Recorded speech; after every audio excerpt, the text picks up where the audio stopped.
Halo warga Indonesia, Assalamualaikum warahmatullahi wabarakatuh. Perkenalkan, nama saya Muhammad Ikrar Firdausi dari Fakultas Pertanian Program Studi Penyiaran Pertanian Universitas Jember. Berbicara tentang realitas Pancasila di kehidupan masyarakat, saya sekarang berada di sebuah kota yang dijuluki sebagai kota Pandalungan.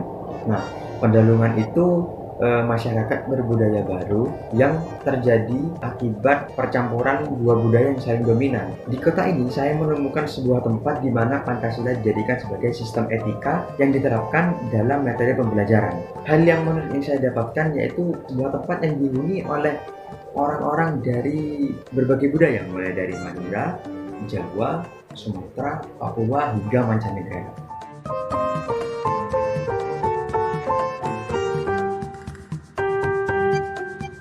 Pondok Pesantren Nurul Islam Jember, lembaga yang menerapkan sistem pembelajaran dengan menekankan akhlak dan ilmu pengetahuan agama pada diri santri sebagai bekal dalam bermasyarakat. Pesantren ini didirikan pada tahun 1981 oleh Kiai Haji Muhyiddin Abdul Somad dan dokterannya Hajah Fatimah MAG. Pesantren ini menjadi salah satu pondok pesantren paling populer di Jember.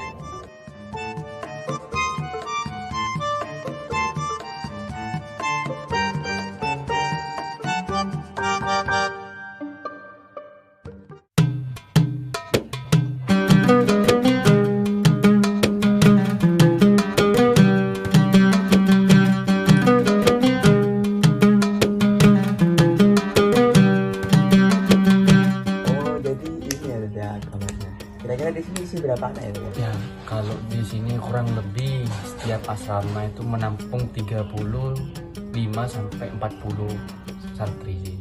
Kurang lebih segitu. Cukup banyak ya, cukup berdiri di sini. Ya, alhamdulillah sih cukup. Beberapa kalau seandainya kurang cukup tidur di kamar, maka anak-anak memilih untuk tidur di luar. Kebetulan saya kan Resat ini kan masih muda gitu. Kenapa kok milih di pondok pesantren? Kenapa kok tidak di asrama, di kos-kosan atau gimana gitu? Ini kalau dari saya sendiri kenapa kok milih di pondok, masih mondok di sini, karena satu, itu sebagai membentengi saya, sifat saya dari terpengaruhnya oleh generasi-generasi muda yang ada di luar. Karena pada masa sekarang ini banyak generasi yang mungkin akhlaknya kurang, dari sikap etikanya, attitude-nya masih kurang. Kita kan ada tugas membuat vlog tentang Pancasilaan. Kalau menurut Ustadz ini di pondok pesantren ini apa benar-benar terrealisasi Pancasila? Kalau menurut saya, kalau dilihat dari sudut pandang Pancasila, itu semua dapat. Yang pertama dari sisi ketuhanan juga dapat, karena di pondok juga kita mendapatkan ajaran tentang agama yang paling diutamakan. Yang kedua juga etika bermasyarakat, yang di lingkungan pesantren ini, di lingkungan pondok diibaratkan lingkup masyarakat yang kecil. Sedangkan kalau keluar dari pesantren baru masyarakat, lingkungan masyarakat yang sesungguhnya. Nah, banyak santri di sini dilatih bagaimana cara bermasyarakat yang benar, bagaimana cara menyampaikan suatu pendapat kepada masyarakat agar mudah diterima, dan bagaimana etika ketika menghadapi sesuatu teman yang seperti ini, sifatnya bagaimana cara menghadapinya, dan bagaimana juga kita taat pada suatu peraturan yang dibuat dari pondok ini. Apabila nanti di pondok peraturan sudah taat, dan insya Allah nanti peraturan yang ada di luar pesantren pun juga bisa ditaati. Kalau menurut saya etika Pancasila itu semua berdasarkan berarti suatu etika yang berlandasan dengan Pancasila kan. Berarti itu ya gini, suatu etika di mana 5 sila itu terpenuhi dalam satu etika ini. Ketuhanannya juga dapat, kemasyarakatannya dapat. Di pondok ya sudah semua diterapkan, seperti halnya kayak bermasyarakat yang mengantri contohnya.